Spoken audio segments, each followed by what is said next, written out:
So we just finished day 8 of Thinking into Results, which is the second week of lesson 1. And something a lot of people overlook when they do this lesson 1, is the article on decision. And I'm going to read that to you. It says, Decision by Bob Proctor. There is a single mental move you can make, which in a millisecond will solve enormous problems for you. It has the potential to improve almost any personal or business situation you will ever encounter. And it could literally propel you down the path to incredible success. We have a name for this magic mental ability. It is called decision. Now, decisions, or the lack of them, are responsible for the breaking or making of many a career. Individuals have become very proficient at making decisions without being influenced by the opinions of others are the same people whose annual incomes fall into the 6 and 7 figure category. However, it's not just your income that is affected by decisions. Your whole life is dominated by this power. The health of your mind and body, the well-being of your family, your social life, the type of relationships you develop, all are dependent upon your ability to make sound decisions. You would think anything as important as decision making, when it has such far-reaching power, would be taught in every school, but it's not. To compound the problem, not only is decision making missing from the curriculum of our educational institutions up until recently, it has also been absent from most of the corporate training and human resource programs available. So, how is a person expected to develop this mental ability? Quite simply, you must do it on your own. However, I think it's important to understand that it's not difficult to learn how to make wise decisions. Armed with the proper information and by subjecting yourself to certain disciplines, you can become a very effective decision maker. You can virtually eliminate conflict and confusion in your life by becoming proficient at making decisions. Decision making brings order to your mind, and of course, this order is then reflected in your objective world, your results. James Allen may have been thinking of decisions when he wrote, "We think in secret and it comes to pass. Environment is but our looking glass." No one can see you making decisions, but they will almost always see the results of your decisions. The person who fails to develop their ability to make decisions is doomed, because indecision sets up internal conflicts which can, without warning, escalate into all-out mental and emotional wars. Psychiatrists have a name to describe these internal wars. It is called ambivalence. My Oxford Dictionary tells me that ambivalence is the coexistence in one person of opposite feelings towards the same objective. You do not require a doctorate degree in psychiatry to understand that you're going to have difficulty in your life by permitting your mind to remain in an ambivalent state for any period of time. The person who does permit it to exist will become very despondent and virtually incapable of any type of productive activity. It is obvious that anyone who finds themselves in such a mental state is not living at best, they are merely existing. A decision or a series of decisions would change everything. A very basic law of the universe is create or disintegrate. Indecision causes disintegration. How often have you heard a person say, "I don't know what to do"? How often have you heard yourself say, "What should I do"? Think about some of the indecisive feelings you have, and virtually everyone on this planet experiences from time to time. Love them or leave them. Quit or stay. Do it, don't do it. Go bankrupt, no, don't. Go to work, watch TV. Buy it, don't buy it. Say it, don't say it. Tell them, don't tell them. Everyone on occasion has experienced these feelings of ambivalence. If it happens to you frequently, decide right now to stop it. The cause of ambivalence is indecision, but we must keep in mind that the truth is not always in the appearance of things. Indecision is a cause of ambivalence. However, it is a secondary cause. It is not the primary cause. I have been studying the behavior of people who have become very proficient at making decisions for over a quarter of a century, and they all have one thing in common. They have a very strong self-image, a high degree of self-esteem.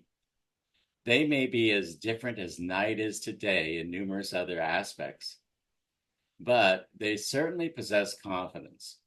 Low self-esteem or lack of confidence is the real culprit here. Decision makers are not afraid of making an error. If and when they make an error in their decision or fail at something, they have the ability to shrug it off. They learn from the experience, but they will never submit to the failure. Every decision maker was either fortunate enough to have been raised in an environment where decision making was a part of their upbringing, or they developed the ability themselves at a later date. They were aware of something that everyone who hopes to live a full life must understand. Decision making is something you cannot avoid. That is the cardinal principle of decision making. Decide right where you are with whatever you've got. This is precisely why most people never master this important aspect of life. They permit their resources to dictate if and when a decision will or can be made. When John Kennedy asked Wernher von Braun what it would take to build a rocket that would carry a man to the moon and return him safely to Earth, his answer was simple and direct: the will to do it. President Kennedy never asked if it was possible. He never asked if they could afford it or any one of 1,000 other questions, all of which would have been at that time very valid questions. President Kennedy made a decision. He said, "We will put a man on the moon and return him safely to Earth before the end of the decade." The fact that it had never been done before in all the hundreds of thousands of years of human history was not a consideration. He decided where he was with what he had. The objective was accomplished in his mind the second he made the decision. It was only a matter of time, which is governed by natural law, before the goal was manifested in form for the whole world to see. It was just hours ago in an office with 3 people. We were discussing the purchase of shares in a company. I was selling, they were buying. After a reasonable amount of time, one of the partners asked me when I wanted a decision, and I replied, "Right now," I said. "You already know what you want to do." There was some discussion about money, and then I pointed out that money had nothing to do with it. Once you make the decision, you will find the money every time. If that is the only benefit you receive from this particular message on decision making, burn it into your mind. It will change your life. I explained to 2 of these people that I never let money enter my mind when I'm deciding whether I will or I won't do something. Whether I can afford it or not is never a consideration. Whether I want it or not is the only consideration. You can afford anything. There is an infinite supply of money. All the money in the world is available to you when the decision is firmly made. If you need money, you will attract it. I am well aware there are any number of people who will say this is absurd. You can't just decide to do something if you do not have the necessary resources. And that's fine if that's the way you choose to think. I see that as a very limited way of thinking. In truth, it probably is not thinking at all. It is very likely an opinion being expressed that was inherited from another older member of their family who did not think either. Thinking is very important. Decision makers are great thinkers. Do you ever give much consideration to your thoughts, how they affect the various aspects of your life? Although this should be one of our most serious considerations, for many people it is not. There is a very small select few who make any attempt to control or govern their thoughts. Anyone who has made a study of the great thinkers, the great decision makers, the achievers of history, will know that they very rarely agreed on anything when it came to the study of human life. However, there was one point on which they were in complete and unanimous agreement, and that was we become what we think about. What do you think about? You and I must realize that our thoughts ultimately control every decision we make. You are the sum total of your thoughts. By taking charge this very minute, you can guarantee yourself a good day. Refuse to let unhappy, negative people or circumstances affect you. The greatest stumbling block you will encounter when making important decisions in your life is circumstance. We let circumstance get us off the hook when we should be giving it everything we've got. More dreams are shattered and goals lost because of circumstance than any other single factor. How often have you caught yourself saying, I would like to do this or have this, but I can't because? Whatever follows because is the circumstance. Circumstances may cause a detour in your life, but you should never permit them to stop you from making important decisions. Napoleon said, circumstances, I make them. The next time you hear someone say they would like to vacation in Paris or purchase a particular automobile, but they can't because they have no money, explain they don't need the money until they make a decision to go to Paris or purchase the car. When the decision is made, they will figure out a way to get the amount needed. They always do. Many misguided individuals try something once or twice, and if they do not hit the bullseye, they feel they are a failure. Failing does not make anyone a failure, but quitting most certainly does, and quitting is a decision. By following that form of reasoning, you would have to say when you make a decision to quit, you make a decision to fail. Every day in America, you hear about a baseball player signing a contract which will pay him a few $1,000,000 a year. You should try to keep in mind that same player misses the ball more often than he hits it when he steps up to the plate. Everyone remembers Babe Ruth for the 714 home runs he hit, and they rarely mention that he struck out 1,330 times. Charles F. Kettering said, and I quote, when you're inventing, if you flunk 999 times and succeed once, you're in. That is true of just about any activity you can name, but the world will soon forget your failures in light of your achievements. Don't worry about failing. It will toughen you up and get you ready for the next big win. Winning is a decision. Many years ago, Helen Keller was asked if she thought there was anything worse than being blind, and she quickly replied that there was something much worse. She said, the most pathetic person in the world is a person who has their sight, but no vision. I agree with Helen Keller. At 91, J.C. Penney was asked how his eyesight was, and he replied that his sight was failing, but his vision had never been better. That is really great, isn't it? When a person has no vision of a better way of life, they automatically shut themselves in a prison. They limit themselves to a life without hope. This frequently happens when a person has seriously tried on a number of occasions to win only to meet with failure time after time. Repeated failures can damage a person's self-image and cause them to lose sight of their potential. They therefore make a decision to give up and resign themselves to their fate. Take the first step in predicting your own prosperous future. Build a mental picture of exactly how you would like to live. Make a firm decision to hold on to that vision, and positive ways to improve everything will begin to flow into your mind. Many people get a beautiful vision of how they would like to live, but because they cannot see how they are going to make it all happen, they let that vision go. If they knew how they were going to get it or do it, they would have a plan, not a vision. There is no inspiration in a plan, but there sure is in a vision. When you get the vision, freeze frame it with a decision and don't worry about how you will do it or where the resources will come to. Change your decision with enthusiasm. That is important.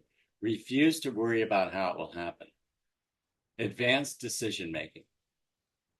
We make advanced bookings when we fly somewhere. That is quite common. We make advanced reservations to eliminate any confusion or problems when the time arrives for the journey. We do the same with renting a car for the same reason. Think of the problems you will eliminate by making many of the decisions you make well in advance. I'll give you an excellent example.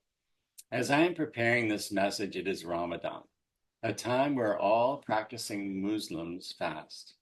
I was in an office yesterday in Kuala Lumpur and was asked if I would like a cup of tea or coffee. I replied that I would appreciate a cup of tea. And the lady next to me was then asked if she would like a cup, and she replied, "No, I'm fasting." When she was asked, she did not have to decide whether she wanted anything or not. Whether she was thirsty or not was not a consideration.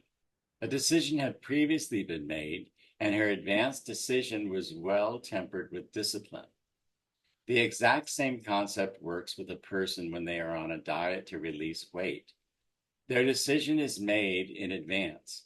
If they are offered a big slice of chocolate cake, they don't have to say, "Gee, that looks good. I wonder if I should." The decision is made in advance. I made a decision a long time ago that I would not participate in discussions of why something cannot be done. The only compensation you will ever receive for participating in or giving energy to that type of discussion is something you do not want. I always find it amazing at the number of seemingly intelligent people who persist in dragging you into these negative brainstorming sessions. In one breath, these people tell you that they seriously want to accomplish a particular objective. And in the next breath, they begin talking about why they can't. Think of how much more of life they would enjoy by making a decision they will no longer participate in that type of negative energy. The humanistic psychologist Dr. Abraham Maslow, who devoted his life to studying self-actualized people, stated very clearly that we should follow our inner guide and not be swayed by the opinion of others or outside circumstances. Maslow's research showed that the decision makers in life had a number of things in common. Most importantly, they did work they felt was worthwhile and important. They found work a pleasure, and there was little distinction between work and play. Dr. Maslow said, to be self-actualized, you must not only be doing work you consider to be important, you must do it well and enjoy it. Dr. Maslow recorded that these superior performers had values, those qualities in their personalities they considered to be worthwhile and important. Their values were not imposed by society, parents, or other people in their lives. They did make their own decisions. Like their work, they chose and developed their values themselves. Your life is important, and at its best, life is short. You have the potential to do anything you choose and do it well. But you must make decisions, and when the time for a decision arrives, you must make your decision where you are with what you've got. Let me leave you with the words of two great decision makers, William James and Thomas Edison. William James suggested that compared to what we ought to be, we are making use of only a small part of our physical and mental resources. Stating this concept broadly, the human individual thus lives far within his limits. He possesses powers of various sorts, which he habitually fails to use. Years later, Thomas Edison said, and I quote, "If we all did the things we are capable of doing, we would literally astound ourselves." By making a simple decision, the greatest minds of the past are available to you. You can literally learn how to turn your wildest dreams into reality. Put this valuable information to use and recognize the greatness which exists within you. You have limitless resources and potential and ability waiting to be developed. Start today. There's never any time better than the present. Be all that you are capable of being. So this is the decision article that comes with lesson 1 of Thinking into Results. Now, each lesson, there's 12 of them, has an article that you read to reinforce the concepts of the lesson. And I suggest now lesson 1 is free. I have a free group. You can watch this over and over and over again. I recommend you listen to it 14 days consecutively every day to set aside a little time to watch the lesson video, read the decision article, and do the exercises in the worksheet. You can just kind of work through that. And it's through the repetition of doing these things that you're going to begin to raise your conscious awareness of how to get something done. So enjoy that, and I'll see you on the lesson.